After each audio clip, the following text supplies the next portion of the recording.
안녕하세요. 반갑습니다. 홍사나입니다. 네, 이번 시간에는 급여 임플란트 완전 정복이라는 주제로 인사를 드립니다. 임플란트가 급여화된 지도 벌써 이제 10년 된 것 같습니다. 그래서 오늘은 처음 시작부터 올해 현재까지의 한번 흐름도 같이 살펴보고 주의사항 등등을 같이 한번 얘기 나눠보고자 합니다. 네, 목차 보시면 첫 번째로 급여 임플란트 청구 변천사, 제가 아주 거창하게 변천사라고 했는데요. 흐름 한번 정리하고 현재의 기준 정리하도록 하겠습니다. 그리고 급여 임플란트 환자들 참 돌발 상황들이 많습니다. 그죠? 그래서 그때 어떻게 해야 되는지를 Q&A로 몇 가지 대응 전략 한번 같이 보고요. 마지막 급여 임플란트 주의사항 정리하면서 마무리할까 합니다. 네, 급여 임플란트 변천사와 현재 기준입니다. 자, 임플란트. 네, 정말 저도 이제 30년 이상 치과계에 있지만 치과의 생사로 살아가고 있습니다만 임플란트가 보험될 줄은 정말 몰랐었습니다. 네, 그런데 박근혜 전 대통령이죠. 대통령 선거에 나오면서 대선 공약으로 저를 뽑아주시면이라고 하면서 임플란트를 처음으로 이야기를 했고 이 임플란트가 공약이 됐는데 대통령이 당선되면서 임플란트가 급여화로 시작이 됩니다.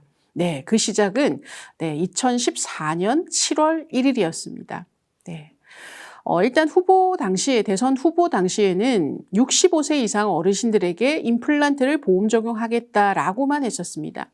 그런데 막상 대통령 당선되고 여러 가지 건강보험 재정 현황을 이제 살펴보셨겠죠. 보시고 나니까 65세 이상에게 전부 다 임플란트를 했다가는 이건 뭐 너무나도 큰 지출이 예상되니까 결국은 조금 후퇴하는 상황이 됩니다.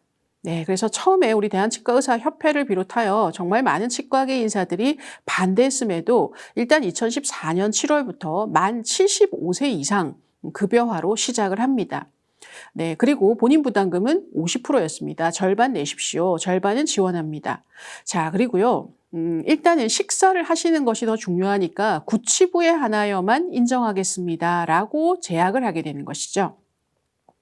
예, 그러자 만 65세 이상으로 공약에 나왔다가 75세 이상으로 10살이 후퇴하니까 그 사이에 계셨던 분들은 상당히 많이 섭섭하셨을 것이고 그다음 75세 이상에게 임플란트가 굳이 필요하냐 얼마 살지 않을 텐데라는 표현까지도 쓰시면서 이건 정말로 좀 크게 혜택이 없다, 아주 실망스럽다라고 하면서 또 공격을 받기도 했었습니다. 또 우리 치과계에서는 한편에서는 또 구치부보다는 아무래도 전치부에다가 해주고 그리고 부분 틀니를 걸도록 해주면 더 좋을 텐데 왜 구치부에 제한을 했냐 이런 이야기도 또 한편에서는 있었고 아무튼 첫 시작은 상당히 많이 시끄럽게 그렇게 시작이 되었었죠. 자, 그리고 나서 15년이죠. 1년이 지나서 만 70세 이상까지 해드리겠습니다라고 정책을 바꿉니다. 그러면서 전치부도 가능하도록 할게요. 전치구치 부위 상관없이 어디든 인정이 된 것이 바로 2015년 7월이 되겠습니다. 자, 그리고 그 다음에 2016년에는 드디어 만 65세 이상도 해드립니다라고 하면서 본인 부담금은 그대로 50%와 전치구치 모두 가능으로 쭉 이어져 갑니다. 자, 그렇게 하다가 2018년 7월 1일이었습니다. 50% 본인 부담금도 너무 비싸다. 왜냐하면 이때 당시에 이제 저수가 치과들이 나타나면서 보험 혜택을 받아도 더 싼데 비급여인데도 더 싼 데들이 있다라고 하면서 또 어르신들의 불만들이 쏟아져 나왔습니다. 그래서 본인 부담금을 30%로 인하하는 정책이 2018년 7월에 시작이 됩니다. 그렇게 해서 지금까지 쭉 오고 있는 것이죠. 만 65세 이상 전치구치 상관없이 어디든 가능하며 환자 본인 부담금은 건강보험 대상자에 한하여 30%, 의료급여 1종 10%, 2종 20% 이렇게 지금까지 오고 있습니다. 앞으로 또 어떤 변화가 있을지 지금 현재는 큰 변화 없이 스톱된 상태로 쭉 이어져 가고 있는 모습 볼 수가 있겠습니다. 네, 급여 임플란트는 1, 2, 3단계로 나뉘어져 있고요. 각 단계별 수가를 보시면 12만 8천 원, 55만 1천 원, 60만 2천 원 현재 수가가 이렇습니다. 다 더해보면 130만 원쯤 됩니다. 자, 거기에다가 틀니와는 다르게 재료대가 인정이 되죠. 물론 재료대는 우리가 실제 구매한 대로 인정이 되기 때문에 수익적 면에서의 도움이 되지는 않습니다만 아무튼 2단계에서 픽스처, 3단계에서 어버트먼트라고 하는 재료대를 같이 청구할 수 있는 것이 틀니와의 큰 차이점이 되겠습니다. 네, 1단계는 진단을 내리는 것이고요. 2단계는 식립하는 것이고 3단계는 어버트먼트와 크라운이 올라가는 3단계 이렇게 진행이 되고 있는 건 아마 다 알고 계실 겁니다. 네, 임플란트 단계별로 대표 수식을 조금 더 깊이 들여다보면 1단계는 일단 방사선 촬영을 해서 진단을 내려야 되겠죠. 자, 그렇게 해서 계획을 잘 세우신 다음에 우리 병원에서 해드리겠습니다. 아니면 하겠습니다라고 상호 협의가 되면 이제 공단에 등록을 하게 되고 그리고 나서 1단계 청구를 하게 됩니다. 그리고 다음에 이제 식립을 하는 단계가 2단계인데요. 우리가 식립하는 날 2단계를 청구하는 것이 아니라 바로 종료 시점에 청구하라라고 한 거 알고 계시죠? 그래서 1차 OP, 2차 OP로 나뉘어서 진행을 한다라고 하면 종료 시점은 2단계의 종료 시점은 2차 OP 스티치 아웃 하는 날이 바로 종료 시점. 즉 이날 청구를 할 수 있다라고 이해하시면 되겠습니다. 그리고 3단계는 지대주와 PFM 보철물 장착 PFM이 세팅되는 날이 바로 3단계 청구 날이 되겠습니다. 세팅하고 환자분께 주의사항들을 잘 설명해서 보내는 걸로 이렇게 되어 있습니다. 그래서 1단계 안에 파노라마와 CT 이러한 진단을 위한 영상 촬영 비용이 포함되어 있기 때문에 별도로 엑스레이를 청구할 수 없다라고 하는 것을 꼭 기억해 주셔야 되겠습니다. 네. 그리고 임플란트가 완성이 되고 나면 틀니와 마찬가지로 사후 관리 기간이 있습니다. 3개월까지는 무상으로 진찰료만 우리가 받고 방사선이나 잇몸 치료 등을 간단하게 해드릴 수가 있죠. 진찰료만 청구가 가능한 시점이 바로 PFM 세팅 후 3개월까지라고 이해하시면 됩니다. 자, 이제 3개월이 지나서 오셨을 때 우리가 만약에 임플란트 주위에 치주질환 등으로 치료를 하거나 촬영을 해본다라고 하면 3개월이 지났다면 우리 일반 환자처럼 보험으로 그냥 평범하게 청구가 가능합니다. 하지만 보철에 문제가 생겼다. PFM 포세린 부분이 좀 깨졌다거나 아니면 컨택이 너무 루즈하다거나 이러한 보철에 관련돼서 새로 제작을 하거나 수리가 필요한 경우에는 보험으로 할 수 있는 방법이 없기 때문에 상호 논의하셔서 적당한 수가로 비급여로 받아주셔야 되겠습니다. 자, 그러면 여기까지가 변천사와 더불어서 현재의 인정 기준 간략하게 살펴봤고요. 지금부터는 다양한 돌발 상황, 청구 변수에 대해서 대응법 한번 살펴보도록 하겠습니다. 보험 임플란트 1단계 청구까지 완료했습니다. 그런데 임플란트 수술을 할 건데 약속을 취소하고 우리 병원에서 하지 않겠다고 하는 환자분 이거 어떻게 해야 됩니까? 네, 이런 상황들 아마 대한민국 모든 치과들이 경험해 보셨을 거라고 생각합니다. 처음 시작할 때 분명히 중간에 변심 안 된다, 이동 안 된다라는 말씀 아마 잘 들으셨을 텐데요. 그럼에도 불구하고 환자분께서 여기서 진행하지 않겠다라고 하는 난감한 상황 어떻게 하면 좋을까요? 네. 자, 환자의 부득이한 사정. 다양한 사정이 있으실 겁니다. 이사를 합니다. 여기서 못하겠습니다. 라고 하실 수도 있고, 몸이 안 좋아서 못합니다. 취소해 주세요. 라고 각각의 사유들을 말씀하시겠지만, 어쨌든 그것은 환자의 변심이기도 하고, 또 환자의 부득이한 사정. 은 어떻게 처리를 하셔야 되냐면요. 바로 해지가 정답입니다. 이때는 취소라는 단어가 아닌 해지라는 단어를 떠올리셔야 되고요. 우리 원장님께서 부득이한 사정이 있으셔서 나 이 환자는 1단계 이후에 수술을 진행하지 못하겠어요. 이렇게 말씀을 하시게 되면 이때는 우리들의 문제이기 때문에 취소를 해드리는 것이 맞습니다. 그러면 해지와 취소의 차이점을 알고 계셔야 되는데요. 해지는 1단계까지 진행이 되고 2, 3단계는 진행을 못했음에도 불구하고 그냥 임플란트 하나를 한 것처럼 그걸로 그냥 끝나버리는 겁니다. 환자에게는 아주 큰 데미지가 있는 것이죠. 그래서 환자의 변심은 이렇게 되면 해지가 되고 진행하다 만 것도 이미 사용한 걸로 됩니다. 라는 말씀을 드리게 되면 환자분이 에이 그럼 여기서 그냥 할래요? 라고 다시 쭉 이어서 할 수 있도록 우리가 조금 지혜롭게, 그렇다고 너무 우리가 딱딱하게 얘기해서는 안 되겠죠. 환자분을 잘 마음을 만져드리면서 이어서 할 수 있도록 하는 것 또한 능력 있는 우리들의 모습이지 않나, 이런 생각도 해봅니다. 우리 원장님 변심하시면 안 되는데 변심하셨다라고 하면 취소 처리해서 없던 걸로 해드리고요. 다른 곳 가셔서 편하게 새로 시작하시면 됩니다. 이게 바로 취소입니다. 자, 그런데 얼마 전에 SBS 뉴스에 이런 기사 보셨는지 모르겠습니다. 네, 상담 받으면 무조건 갈등 만드는 등록제라고 해서 뉴스에 꽤 보도가 되고, 제가 이렇게 여러 단톡방이 있는데요. 거기에도 이런 뉴스가 올라오면서 와, 이거 뭐야 라고 하면서 우리 치과계 사람들은 상당히 많이 속상해하는 그런 뉴스였었습니다. 그 내용은 무엇이냐면요. 환자분께서 병원에 와서 보험 임플란트에 관련한 상담만 받으셨대요. 본인은. 제보를 한 환자 제보자는 나는 상담만 받았다. 그리고 이 병원에서 하지 않기로 마음을 먹고 다른 병원에 가서 하려고 상담을 받았더니 그 병원에서 하는 말이 다른 병원에 이미 등록이 되어 있어서 당신 여기서 못한다. 우리 병원에서 못해요. 이쪽 가서 취소해달라고 하세요. 라고 한 거죠. 자, 그래서 환자분은 무슨 소리야? 나는 상담만 받고 갔는데 왜 나를 여기에 등록을 시켜서 다른 데서 못하게 하는 거야? 빨리 취소해 줘. 라고 병원으로 찾아오셨는데요. 네, 우리 병원에서는 안 됩니다. 해지입니다. 우리 병원에서 하시기로 해서 1단계 등록 했는데 중간에 변심하신 거니까 이건 취소가 아니라 해지입니다. 라고 말을 했겠죠. 그랬더니 이제 환자가 해지면 하나가 날아가게 되는 거니까 이것을 언론에다가 제보를 한 걸로 그렇게 이해가 됩니다. 자, 그러면서 상담만 받아도 발 묶인다. 지면으로 나온 이제 또 기사들인데요. 치과가 그냥 여기서 하세요. 라고 얘기했다는 식으로 제목을 저렇게 상당히 자극적으로 적어놨습니다.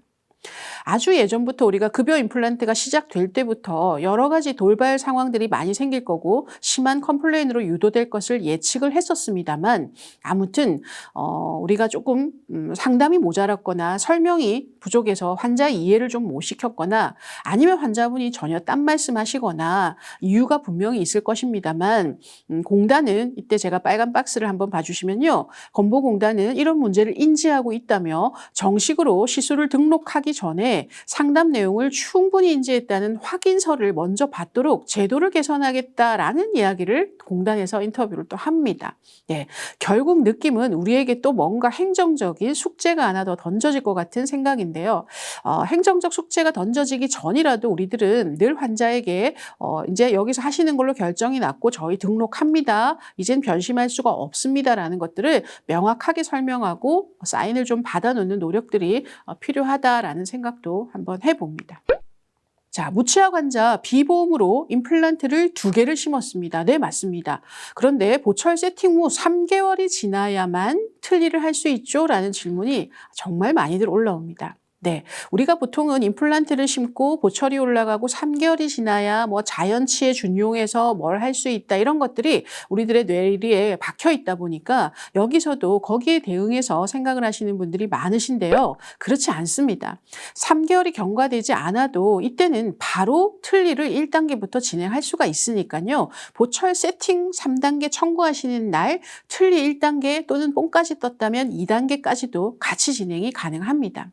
다만 이분이 만약에 완전 틀니를 보험 혜택을 받으신 적이 있는 분이라면 이때 부분 틀니로 돌아갈 때는 7년이 지나야만 가능합니다. 하지만 완전 틀니를 하신 적이 없으시다면, 그렇다면 임플란트 보철 세팅 날 바로 쉬지 않고 틀니로 진행을 할 수 있다라고 정리를 해드리겠습니다. 네, 9월에 급여 임플란트 1단계를 청구해야 하는데 2단계를 청구를 했었어요. 1단계를 빼먹고 2단계를 하신 거죠. 그런데 10월에 진짜 2단계가 맞으니까 또 2단계를 청구해서 같은 2단계가 9월에 한 번, 10월에 한 번 들어가서 2단계가 이미 들어가 놓으니까 10월에 들어간 2단계를 삭감시킨 모양입니다. 이거 어떻게 해야 됩니까? 라는 질문입니다. 너무 우리가 잘못한 거죠. 2단계 2번 청구했으니까 2번째 2단계를 삭감시킨 건 뭐 당연한 결과라고 생각합니다. 이런 실수가 잦으면 우리가 자율점검의 대상이 되거나 사후관리 대상이 되어서 또 불이익을 받을 수 있으니 늘 조심하셔야 합니다. 네, 일단 답은 어떻게 해야 될까요? 9월에 청구한 2단계 받은 것은 다시 돌려줘야죠. 환수 요청하셔서 환수 처리가 되면 1단계를 누락분으로 청구를 하셔야 되겠습니다. 9월 청구는 이미 들어갔으니까 이 환자 것만 누락 청구를 하시고 10월에 2단계 삭감된 거는 2단계가 맞지 않습니까? 그러니까 이것은 재심사 조정 청구로 2단계를 받아오는 조금 노력이 행정적인 처리의 노력이 필요한 상황입니다.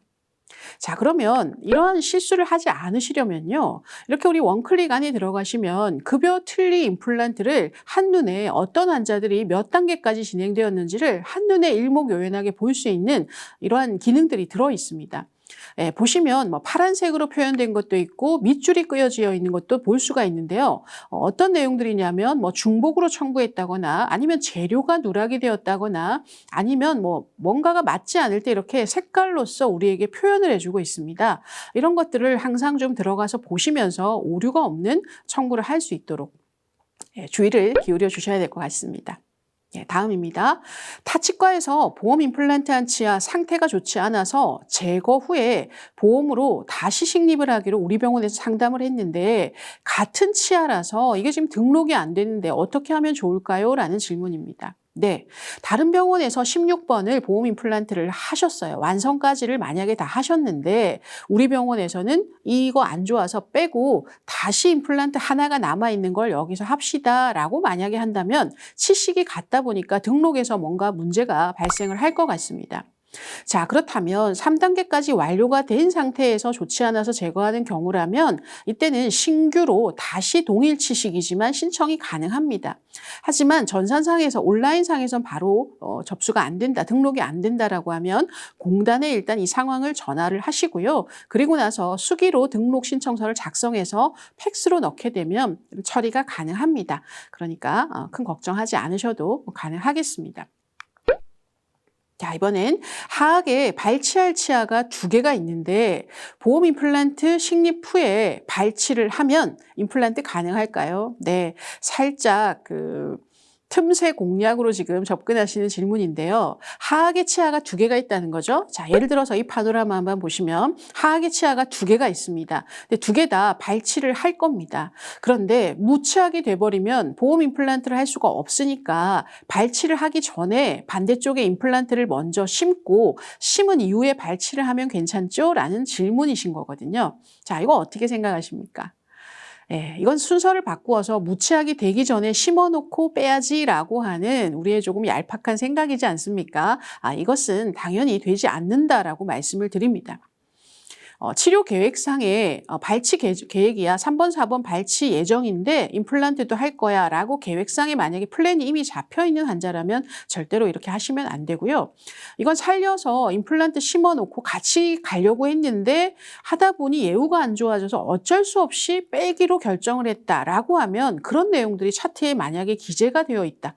그렇다면 만에 하나 나중에 심평원이 자료를 요청하더라도 우리가 이 부분을 설명할 수 있다면 가능할 수 있습니다. 하지만 애초에 이미 발치를 전제로 해서 순서만 살짝 바꾸는 그것은 하면 안 된다라고 말씀드리고 싶습니다. 타치과에서 보험 임플란트 2단계까지 진행을 하고 폐업으로 인해서 우리 치과에서 보철을 하려고 하십니다. 어떻게 하면 좋을까요? 라는 겁니다. 네, 요즘 폐업 꽤 많이 있습니다. 그리고 부득이하게 원장님이 갑자기 또 돌아가신 안타까운 상황이 생길 수도 있습니다. 그래서 폐업된 상황이라 그 병원에서 계속 하지 못하니까 우리 치과에 이어서 보철만 하고자 할 때는요. 일단 폐업하는 치과에서 사실은 시술 중지 처리를 해주셔야 됩니다. 시술 중지를 해주셔야 이 환자가 다른 병원으로 이동이 가능한데 만약에 그런 경황도 없이 너무 정신없이 폐업이 되어버렸다면 시술 중지가 되어 있지 않을 것입니다. 그런 경우에 우리는 일단 치과 임플란트 치료 계획서라고 하는 양식에다가 이러이러한 상황으로 우리 병원에 오셔서 3단계 보철불도 할 계획이다라고 해서 내용을 적으셔서요. 신청서와 함께 공단에 팩스로 제출을 하시면 가능하십니다. 이때 신청서에는 보시는 것처럼 타 요양기관에 어서 왔는데 재등록 환자다. 3단계부터 할 거다. 그 이유는 요양기관의 폐업이었어 라고 해당되는 곳에 체크를 하시고 신청서를 공단에 보내시게 되면 그리고 통화를 한 통 하십시오. 그렇게 되면 이어서 3단계 보철만 우리 병원에서 할 수 있는 상황이 되겠습니다. 네, 여기까지 여러 돌발 상황들 한번 간단히 정리해 봤고요. 이번에는 임플란트 주의사항 정리 간략하게 해보겠습니다. 네. 동일한 단계를 중복으로 청구하는 일 없어야 되겠죠? 이 단계를 2번 청구하는 치과들이 좀 있습니다. 1차 오피 스티치아웃 하는 날 2단계를 넣었는데 다른 선생님이 2차 오피 스티치아웃 하는 날 이 정답이잖아 라고 2단계를 또 넣는 거죠. 달이 다르다 보니까 차트가 이렇게 늘어지다 보니까 청구했는지 안 했는지를 모르시고 중복으로 넣는 실수 하시면 안 된다. 그래서 아까 제가 앞서 말씀드린 프로그램 안에 중복 청구 이런 것들이 표시가 나니까 한번 좀 확인하는 습관을 기르시면 좋겠습니다. 그리고 3단계를 청구하지 않는 치과들이 좀 있나 봅니다. 이때 심평원은 지르코니아 크라운을 하니까 청구를 안 했나?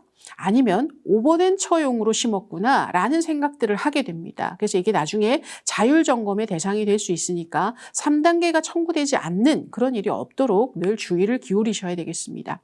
그리고 PFM이 아닌 지르코니아 크라운을 많이들 하려고 하시는데요. 현재 제도상에서는 안타깝게도 되지 않죠. PFM만 되는데 지르코니아로 하는 경우에 요즘 심평원이 기공의뢰서까지 확인을 한다라는 이야기 아마 좀 들어보셨을 겁니다. 꼭 PFM으로 진행되도록 노력해 주셔야 됩니다. 그리고 오버덴처 하기 전에 무치하게 급여 임플란트 심는 걸로 청구 안 되죠. 이건 비급여로 들어가야 된다라는 거 말씀드리고요. 또 비보험 임플란트를 하시는데 보험으로 처방을 내는 치과들이 좀 있습니다. 비보험 임플란트는 비보험 처방이고 보험 임플란트 대상은 보험 처방이 가능하다는 것도 심평원도 이미 많이 인지하고 있는 부분이니까 좀 주의를 기울여 주셔야 되겠습니다. 네, 그리고 보험 임플란트 1단계 안에는 방사선 비용이 포함되어 있기 때문에 방사선 촬영은 청구를 할 수가 없다라는 거 안타깝지만 같은 달에 만약에 10월에 파노라마를 찍고 11월에 임플란트 1단계가 들어가는 건 사실 괜찮습니다. 그런데 같은 달에 파노라마와 1단계, 보험 임플란트 1단계가 들어가면 바로 심사 조정이 되니까 그 부분도 인지하셔야 되고요. 또 3단계까지 임플란트가 진행되고 있는 과정 중에 다른 부위의 다른 치아에 치료가 필요하다라고 하면 이때는 진행 중이기 때문에 초진이 들어갈 수가 없이 재진으로 청구해야 되는 점도 주의할 점입니다. 그리고 홀 충전 시에는 즉일 충전이 아닌 충전 처치로 들어가야 되고 반드시 임플란트 치아임을 나타내는 치식으로 표시를 좀 잘 해주셔야 합니다. 그리고 재료대를 상한가 이하로 싸게 구매하시고는 재료대를 상한가로 구매한 것처럼 요즘은 사실 이런 경우가 거의 없으시죠. 예전에 있었는데요. 지금도 혹시 이렇게 하신다면 이런 일이 없도록 주의하셔야 되겠습니다. 네, 이제 강의를 마무리하면서 우리 대한치과의사협회에서요. 지금 이제 국회가 새로 시작된 22대 국회에다가 정책 제안서를 발간을 했었습니다. 이 중에서 보험 임플란트와 관련된 내용 어떤 것을 제안했고 이것을 좀 더 입법화해달라라고 얘기한 것이 무엇인지 한번 살펴보고 마무리하겠습니다. 네, 처음에 사실 2014년도에 보험 임플란트가 시작될 때 엄청난 반대를 했던 치과계의 목소리가 현재는 2개에서 4개를 해달라고 확대하는 목소리를 계속 내고 있는 거 아마 알고 계시죠? 보험 수가가 생각보다 낮아지지 않고 있는데요. 그래서 오히려 비급여보다 보험이 낫다 이런 이야기들을 하시면서 4개까지 확대를 요구하는 이런 상황입니다. 하지만 워낙 저수가 치과들이 주변에 요즘 많이 늘어나고 있기 때문에 이 보험 수가가 떨어지진 않을런지 노심초사하고 있는 이런 상황들입니다. 그리고 본인 부담률은 임플란트는 이 정도 해도 좋다. 틀니는 10%로 낮춰주면 좋겠다라는 목소리를 냈습니다만 임플란트는 30% 그대로 가자. 대신에 완전 무치약 환자 임플란트 무치약이라도 2개 심을 수 있도록 해달라. 그리고 PFM만 가능한 것, 지르코니아도 좀 가능하게 해달라. 이런 것들을 정책 제안서를 드렸다라고 22대 국회에 제안을 했다라고 제가 알고 있습니다. 어떻게 변화될지 모두들 좀 관심을 가지고 지켜보는 우리가 되기를 바랍니다. 이것으로 해서 보험 임플란트에 대해서 쭉 한번 정리하는 시간 가졌습니다. 경청해 주셔서 감사합니다.